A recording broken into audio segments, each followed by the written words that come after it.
Hello, my friends, and welcome back for the video that follows the one from yesterday. Yesterday, we talked about those parts that potentially come at the beginning of your book. And today, we're going to talk about the parts that could potentially come at the end of your book and whether or not you really need one or more. Maybe there's a couple. So let's jump in. Today we are going to talk about those end parts, and I want to cover three specific pieces: the epilogue, the afterword, or sometimes called like an author's note or note from author, and then the conclusion. Now, this does not include your author bio. That's something separate. You can throw that in any old book you want. That's totally fine. These three pieces are kind of should I or shouldn't I?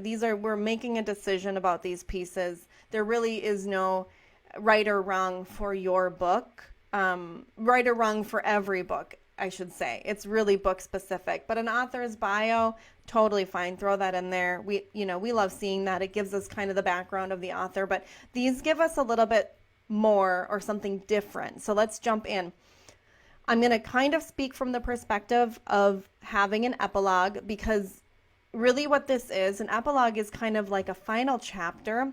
You see this a lot in movies and a lot in fiction, where you're talking about, it's like this moment that the reader kind of learns of the fate of everyone, and everything is kind of hooked together, kind of comes together. You may end up leaving it open for, open-ended if you have a couple books in you and there's some type of additional memoir you're writing. I've seen that a couple times. It doesn't usually happen with memoirs. This is more of a fiction tool. But you don't have to have one. It's just one of those, like, if there is something that happens that falls a little bit outside of your timeline, you may consider an epilogue.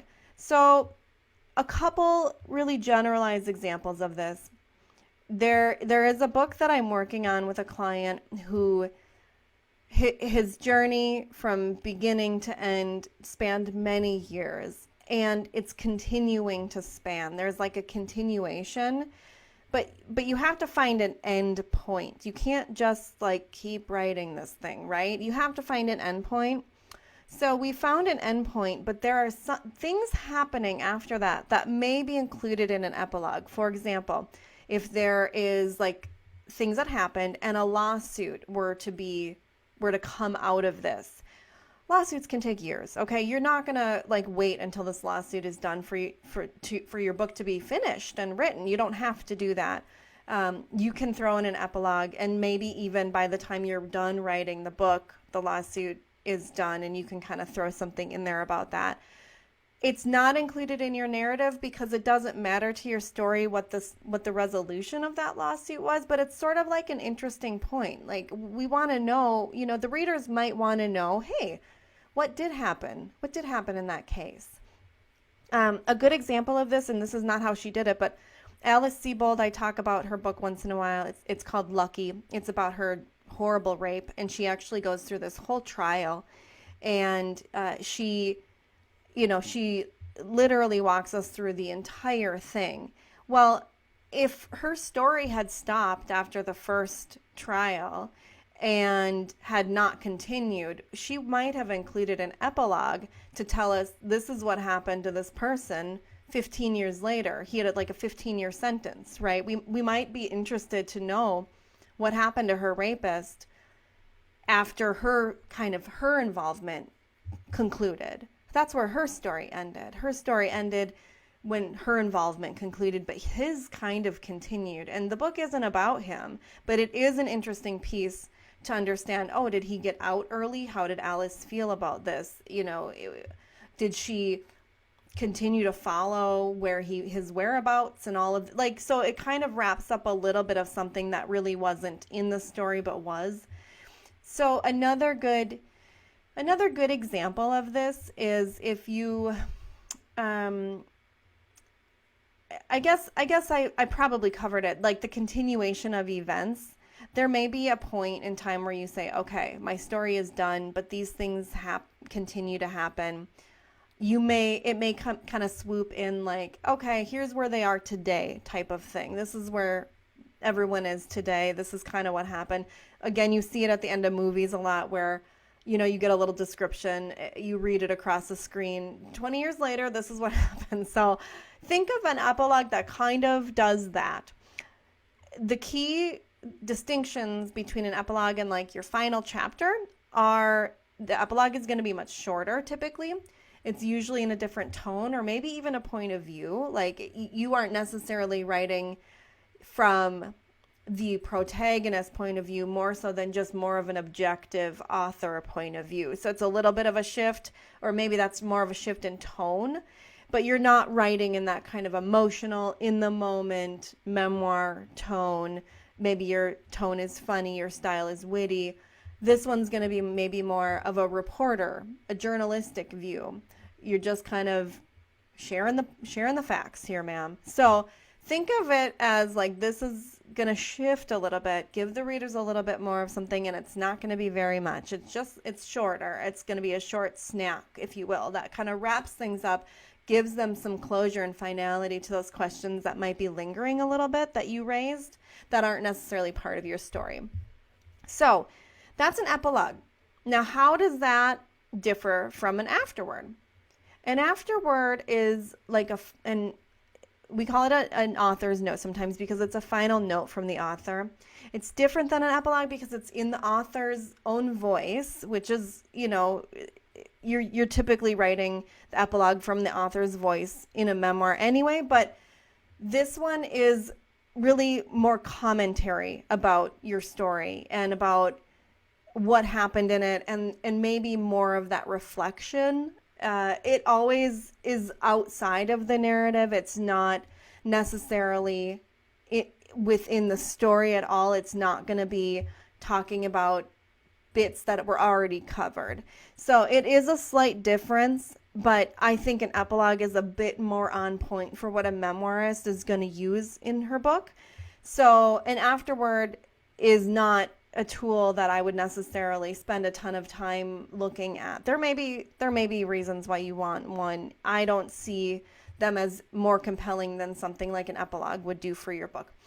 So then let's talk about this final one, conclusion.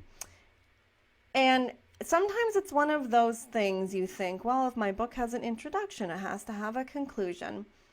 Epilogues and conclusions function the same way, but conclusions are typically found in nonfiction books.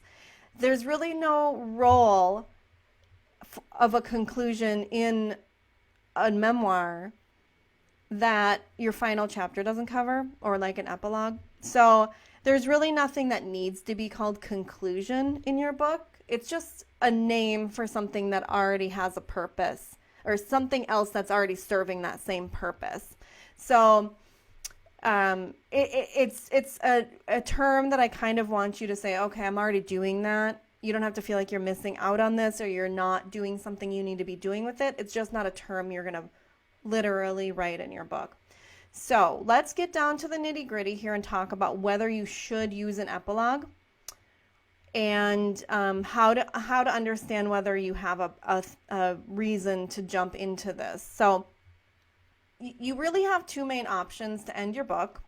It's with an epilogue or with a final chapter. If your final chapter wraps things up for your book and you don't feel like there's anything unresolved or there's any final notes that you kind of wanted to address, then you really don't need to consider an epilogue. However, there are many books, there are many memoirs that have an epilogue outside of their final chapter.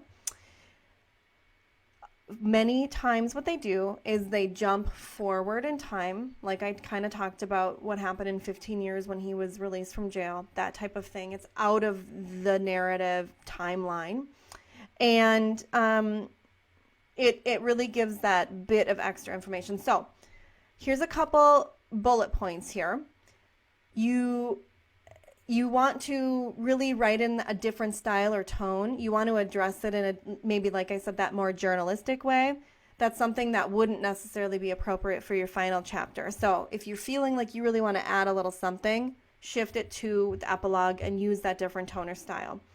It's going to be very short again. So if you really have this kind of small message that you want to deliver, shift it to your epilogue instead of shoving it kind of at the end of your final chapter. If it's coming from a different point of view, which is probably not going to happen in your memoir, typically memoirs are first person, so that one's a little bit less convincing to me, but that is a consideration. Some are written differently, so I want to throw that out there. And if there really is some finality that you need to bring to your book that the final chapter just does not deliver on, but you can't figure out how to make the jump from where your story ends to that piece, that is how you make that jump. You just call it an epilogue. You put it in a different chapter. Readers will identify that, okay, this is something new. This is something different. And as we talked about in the video from yesterday, an epilogue is a place where you can do that reflection. You can bring out that this is what happened, this is how I look back on things perspective that may not have fit in a prologue or some other beginning portion of your book that you wanted to include somewhere. So this might be another place for that.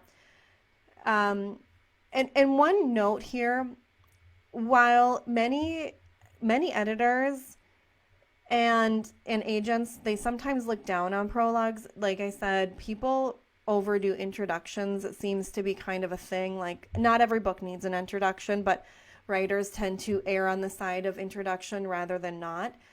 So editors and agents who have been around have seen everything, and they tend to feel like these are overdone pieces. Epilogues, not as much, okay? They don't necessarily frown on them as much. So if you really feel compelled to kind of throw something in your book and you're not exactly sure if it belongs in the beginning or the end, you can try it on for size. Throw it in the beginning, see how the flow works, and then throw it in the end and see how the flow works there. There may be some shifts that you need to make in your language to see whether or not they fit better. So it may not be an identical copy and paste situation here. So think about that. If there is a piece that feels like it could go in either place, it's a little less frowned upon to throw it in your epilogue at the end of the book than it is in the prologue, because the readers really just sort of want to jump into the deep end. What is this book about? Get me in there. I want to start reading. So that is those end pieces. And again, not black and white, depends on your book, depends on your style, depends on your story specifically and what you want to deliver to your readers. So think about these things and do an exercise. Write it out. See how it feels. Don't dismiss it if you're on the fence without trying it on for size. So let me hear what you think about these, whether or not you have questions. If you've heard of, if someone else has given you different advice, I'd love to hear that as well. I'm always open to new perspectives because I am very well aware that this industry evolves and changes with time. There may be a point in time where like no books have introductions or something. I mean, maybe this is just like a thing of the past. Agents and editors really have their thumb on the market, and so they understand what's happening right now, but that doesn't mean that's not going to change next month or next year. This traditional publishing industry and the self-publishing industry are booming and are evolving every minute of every day. So let's talk about this. I want to hear what your thoughts are, and I want to hear whether or not you have one of those things that you feel like fall not on your narrative timeline and whether or not they belong. All right, we'll see you in the next video.